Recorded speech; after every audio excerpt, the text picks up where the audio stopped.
On vous souhaite la bienvenue à ericlatour.com. Dans quelques instants, on vous parle du retour de l'opération Dégraffe contre les graffitis et les tags avec la police de Saint-Jean et Justice alternative du Haut-Richelieu. Mais d'abord, politique municipale. Il est le troisième conseiller sortant à ne pas solliciter de nouveau mandat. Il était là depuis presque 8 ans. François Auger de Saint-Edmond-Saint-Lucien est avec nous.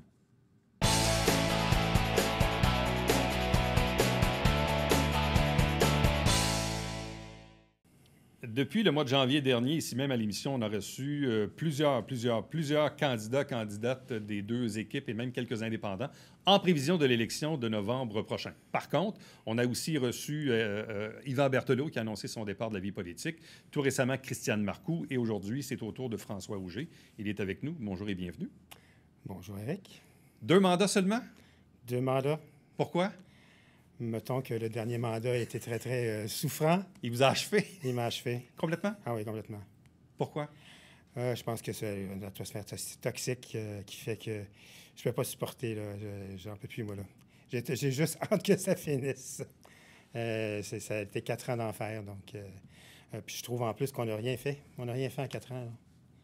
Si je fais le bilan de ce qu'on a fait, là, une rampe d'accès à l'hôtel de ville, un terrain de soccer synthétique en 4 ans.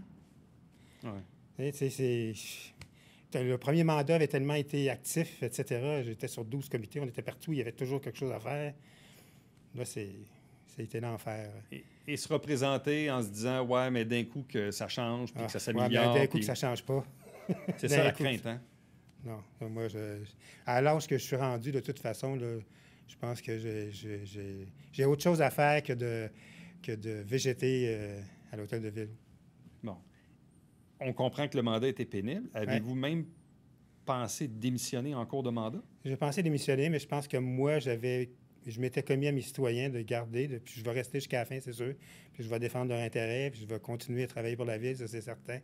Mais j'ai pensé à démissionner, oui. Bon. C'est quoi votre souhait pour la suite des choses? Parce que là, il y a une campagne électorale, il y a 2 équipes en place, 2, 3, peut-être 4 indépendants dans différents districts, là.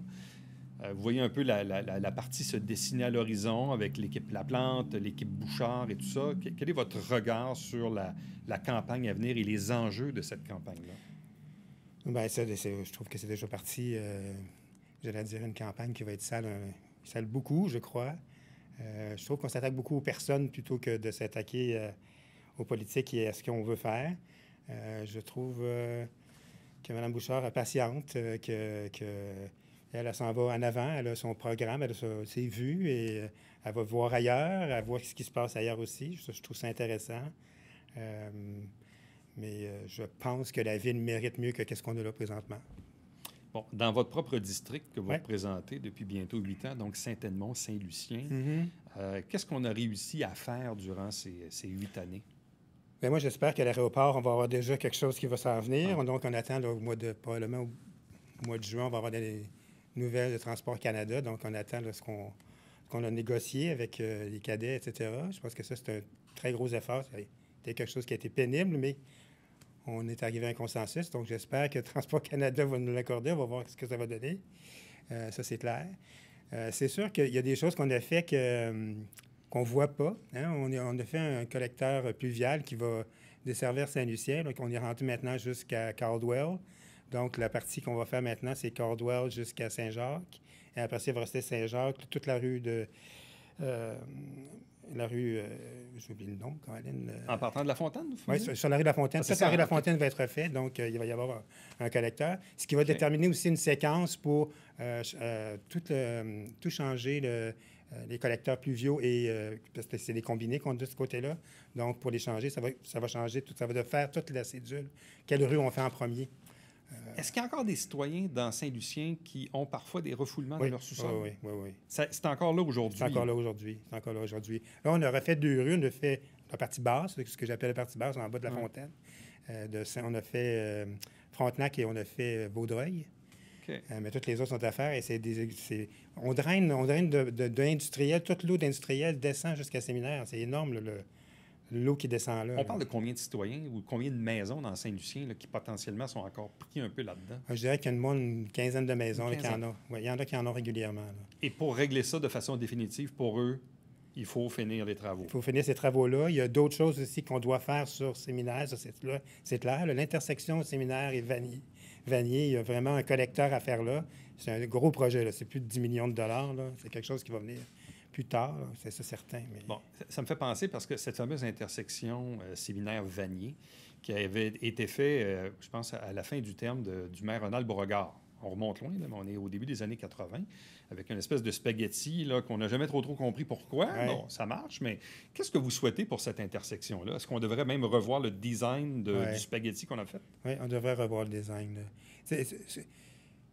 Moi, je passe là tous les jours. C'est sûr que je suis habitué chez Coiffeur, etc. Mais l'hiver, c'est pas clair. C'est pas clair. L'hiver, c'est encore plus difficile parce que c'est en pente descendante. Quand on descend sur Séminaire, si tu sais pas trop où tu t'en vas, c'est dangereux.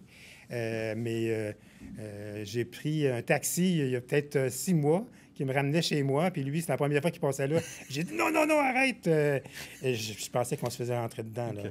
Et il ne comprenait pas ce qui se passait. Je sais que pendant un temps aussi, on a parlé notamment de l'intersection Séminaire-Montcalm en face du cégep, qui est très large.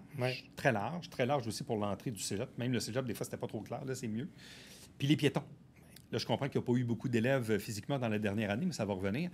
Est-ce que ça aussi, c'est encore une préoccupation? Le cégep, la sécurité, les autos, le stationnement? Ça ne l'a pas été dans les dernières années, je dirais que non. Ça a été moins criard, là. Ça a été moins marquant.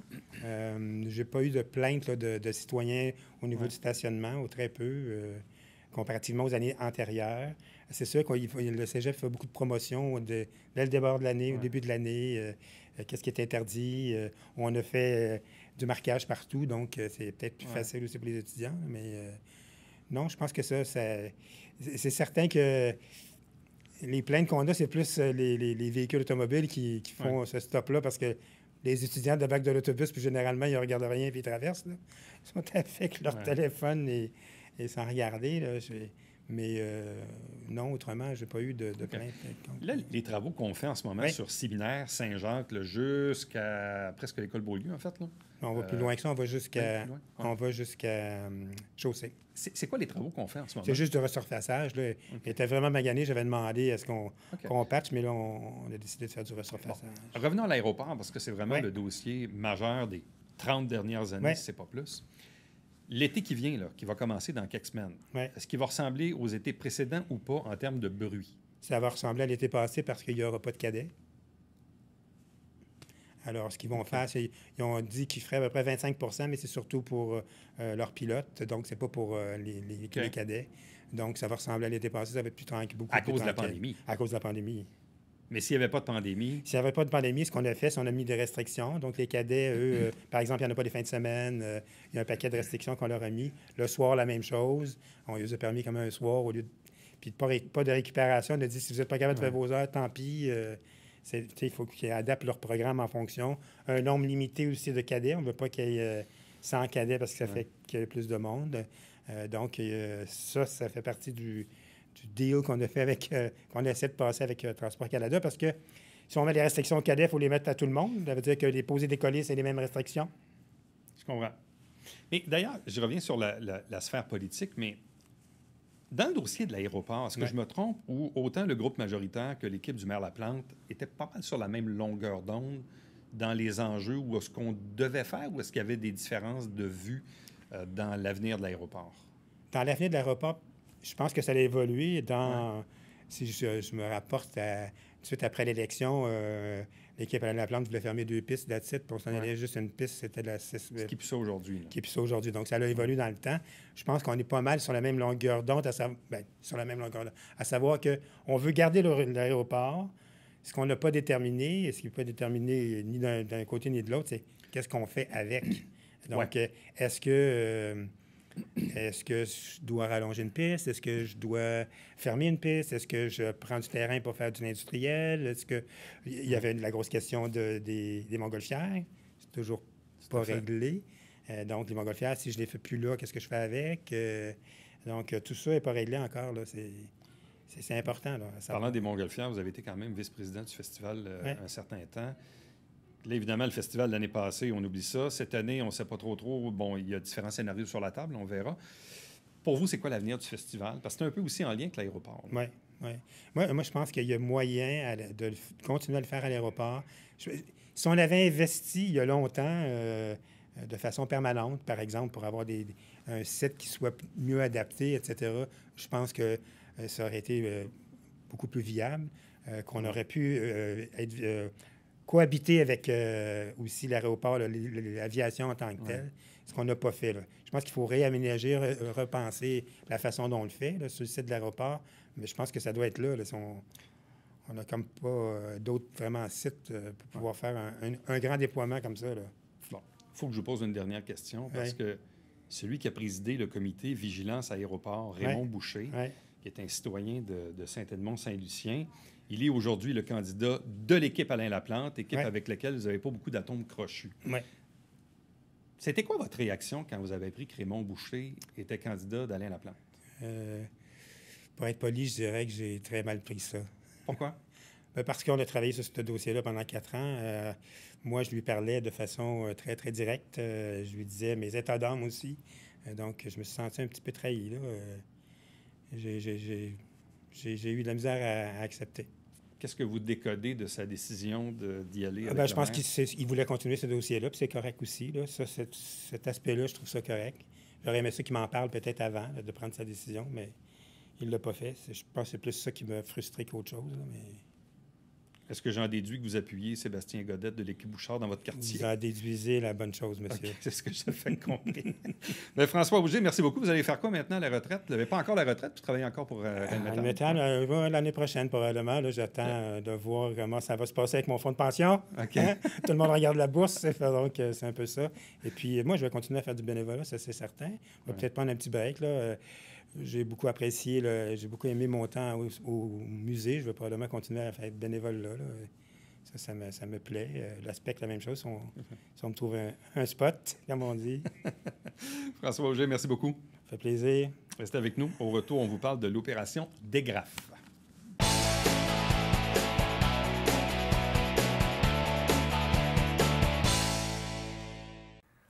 Salut, ici Alexandre Baudouin. Et François Trépanier. François, directement de ces quartiers de Saint-Hilaire, de retour au pays. Un bon ami à toi. Éric Gélina qui est avec nous, de retour de la Suède. Voilà.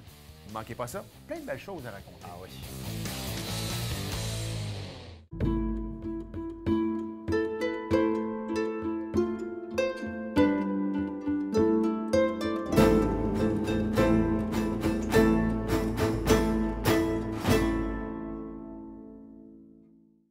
Mesdames et messieurs, bonjour et bienvenue à la Justice entre nous. Mon nom est Serge.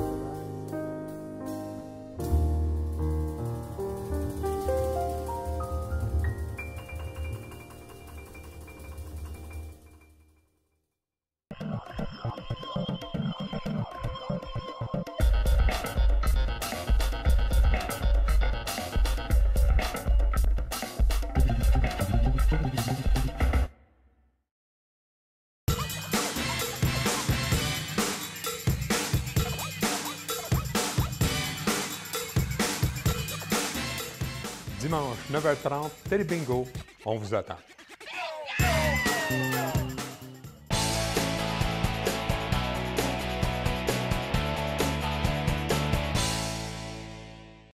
Dans plusieurs villes au Québec, on est parfois aux prises avec des tags, des graffitis. Et dans certains cas, évidemment, on a des opérations en place pour les nettoyer.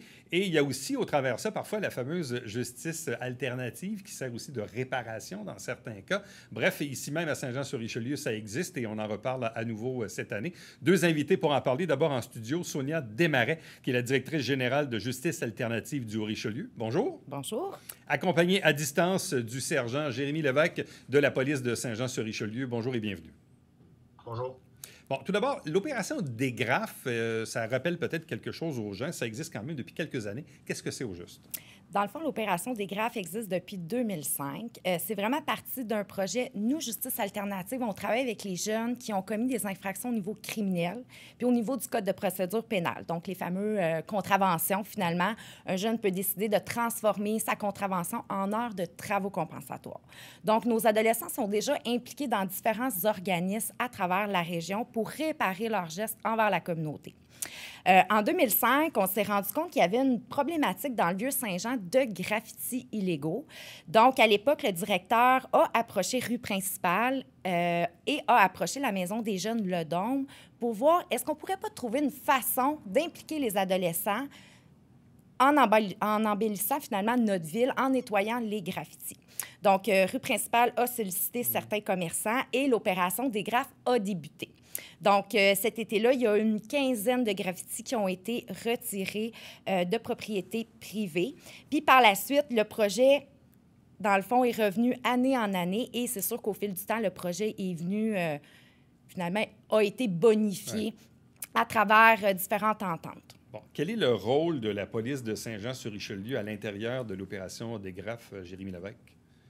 Le service de police fait maintenant partie du projet des graphes depuis 9 ans. C'est notre 9e année qu'on collabore cette année.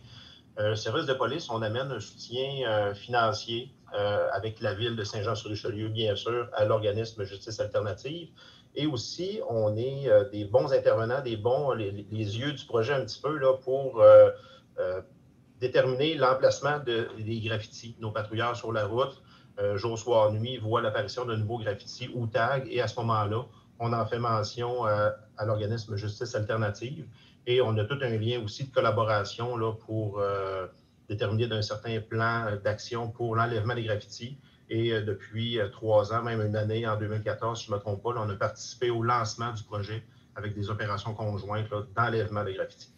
Est-ce qu'il arrive parfois qu'on réussit à arrêter, disons, le jeune qui fait le graffiti et que c'est lui-même à qui on demande de l'enlever par la suite? Est-ce que c'est déjà arrivé ou il n'y a pas vraiment de lien, Mme Desmarais? Il n'y a pas nécessairement de lien. Peut-être que c'est arrivé auparavant, dans les années antérieures. Souvent, on a tendance à croire que c'est des adolescents qui font les graffitis, mais pas nécessairement. Ouais. Donc, souvent, ça va être des jeunes adultes. Fait que, oui, c'est sûr que nous, si on a un jeune qui a été arrêté pour méfait, puis que, bon, exemple, c'est un graffiti, c'est sûr qu'on va essayer de l'encourager à participer à des graphes, mais il n'y a pas nécessairement de lien. Donc, les jeunes qui s'impliquent au projet des graphes, ce n'est pas nécessairement des adolescents qui ont fait les graffitis. Pas nécessairement. Bon. Pas nécessairement. Est-ce qu'on en arrête souvent, Sergent Lévesque, des gens qui font des graffitis? Comme on dit souvent des jeunes, mais ce n'est pas toujours des jeunes nécessairement qui font ça. Non, c'est vraiment plus ou moins jeune, la tendance populaire de croire que c'est des jeunes qui le font, mais de plus en plus, c'est un art urbain qui s'étale sur plusieurs types d'âges. Oui, ça arrive qu'on va prendre des jeunes. Dernièrement, l'année passée, là, suite à une collaboration avec Justice Alternative encore pour un graffiti qui avait été vu, qui avait été fait dans plusieurs secteurs de la ville. On en est venu à la conclusion après une enquête là, qu'on a déterminé un suspect et on a procédé à son arrestation. À ce moment-là, il y avait eu récidive dans son dossier, alors il y a eu officiellement une arrestation criminelle. Par contre, aussi, on a la possibilité d'appliquer un règlement municipal pour toute personne qui s'attaque à un bien privé ou public, que ce soit la ville, par la dégradation d'un bien ou destiné par un graffiti sur ce bien-là. On peut y aller d'une amende là, au niveau d'un règlement municipal. Bon. La justice alternative, compensatoire, réparatrice, appelons-la comme on veut, ça fonctionne, ça a des bienfaits. Expliquez-nous un peu le contexte dans lequel ça se fait. Bien, dans le fond, lorsqu'un adolescent, puis maintenant, ça se fait au niveau adulte, mais au niveau adolescent, c'est un modèle qui est vraiment québécois. Donc, on applique une loi qui est fédérale, mais elle est appliquée au niveau provincial. Donc, chaque province est libre de l'appliquer comme qu'ils veulent. Au Québec, on a la loi sur le système de justice pénale est en vigueur depuis 2003 et laisse une grande place pour les victimes. Donc, les victimes sont vraiment consultées, sont entendues, sont écoutées et peuvent, s'ils le souhaitent, obtenir une forme de réparation. Donc, on va essayer de privilégier beaucoup les rencontres de médiation. Donc, ça a beaucoup plus de sens pour les adolescents d'être face à la personne à qui il a fait du mal et d'être capable d'entendre finalement c'est quoi les conséquences qui a été vécu. La réparation aussi se fait au niveau communautaire. Donc, le jeune, le but, c'est de le responsabiliser dans ses gestes et oui, au-delà du côté punitif, le but, c'est qu'il prenne conscience qu'il y a eu des impacts par rapport à son geste et comment il peut finalement le réparer. La fourchette des heures de travaux communautaires ressemble à quoi? C'est 20 heures, c'est 100 heures, c'est 500, c'est 1000 heures. Bref, selon le délit, je présume. Là, Exactement. mais ça peut ressembler à quoi les blocs d'heures auxquels ces jeunes-là doivent faire face en travaux communautaires? C'est ça, vous l'avez bien dit, il y a différents facteurs qui sont pris en considération. Donc, une évaluation qui est faite par les intervenants du centre jeunesse. Ils prennent en compte là, plein de critères. Ça peut commencer à 5 heures de travaux communautaires et ça peut aller jusqu'à 240 heures de travaux communautaires. OK. Et il y a un temps pour les faire. Et enlever les graffitis fait partie des actes de réparation qu'on peut poser. Exactement, au niveau de la réparation vers la communauté. Donc, exactement. Actuellement, Sergent Lévesque, est-ce qu'on a beaucoup de graffitis dans la ville de Saint-Jean-sur-Richelieu? Est-ce qu'on a fait un inventaire de ce qu'on a à faire cette année?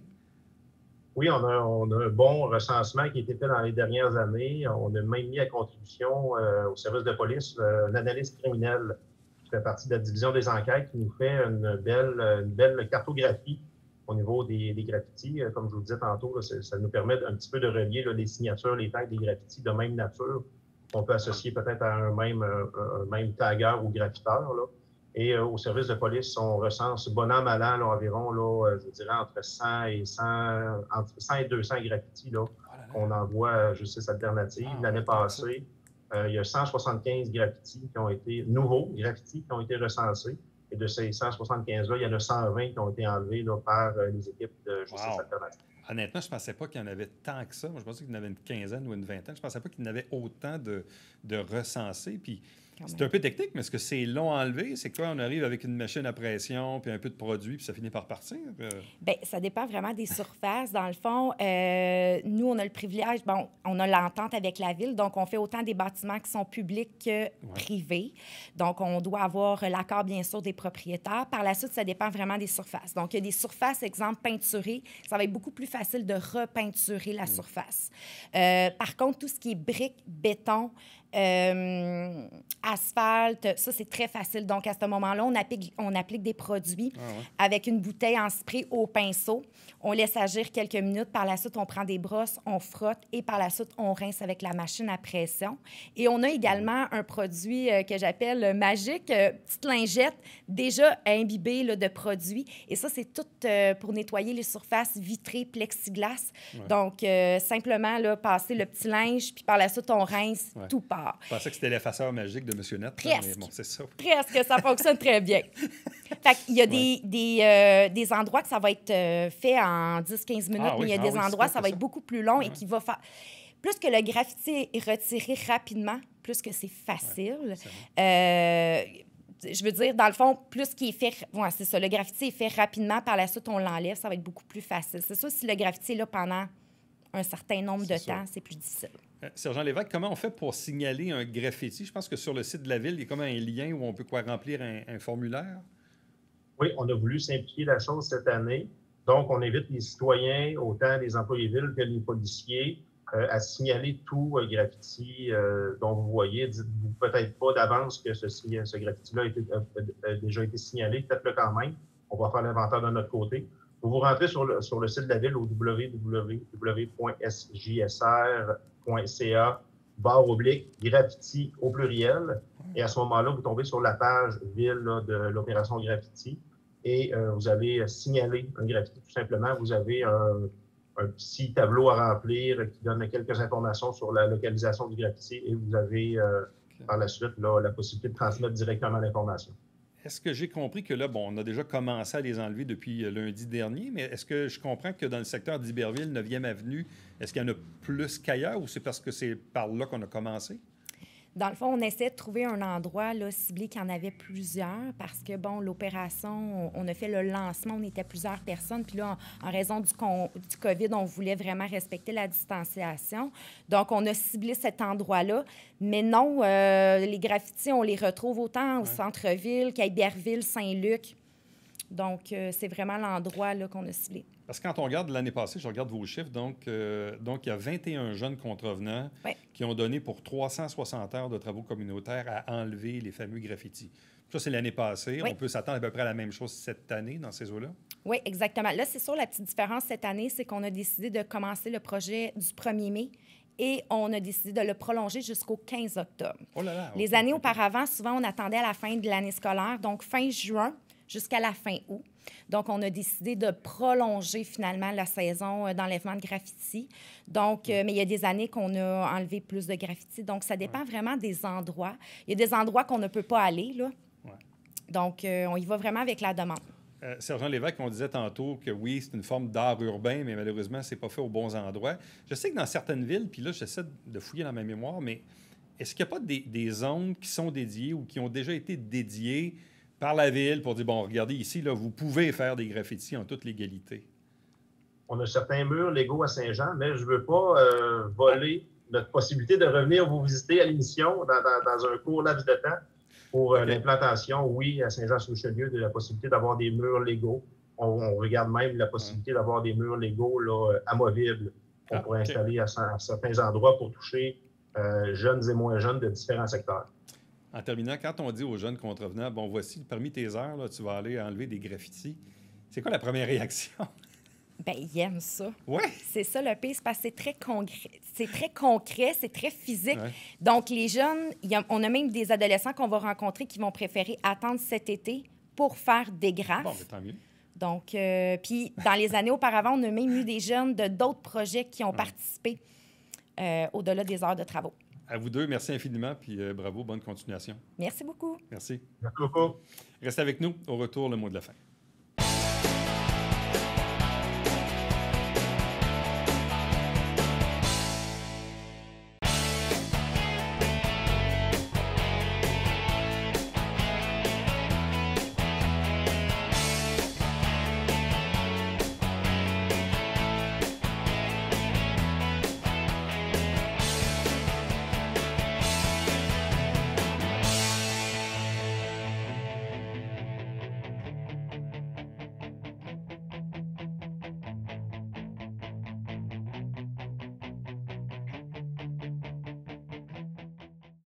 Le deuxième versement de taxes municipales à Chambly est maintenant dû pour le 2 juin. Pour information, allez sur le site Internet de la Ville de Chambly, sur le calendrier de paiement et des versements pour les taxes. Entre-temps, commentaires, questions, suggestions par courriel. Éric Latour en un mot, à commercial tvhr9.com. À demain. Bye-bye.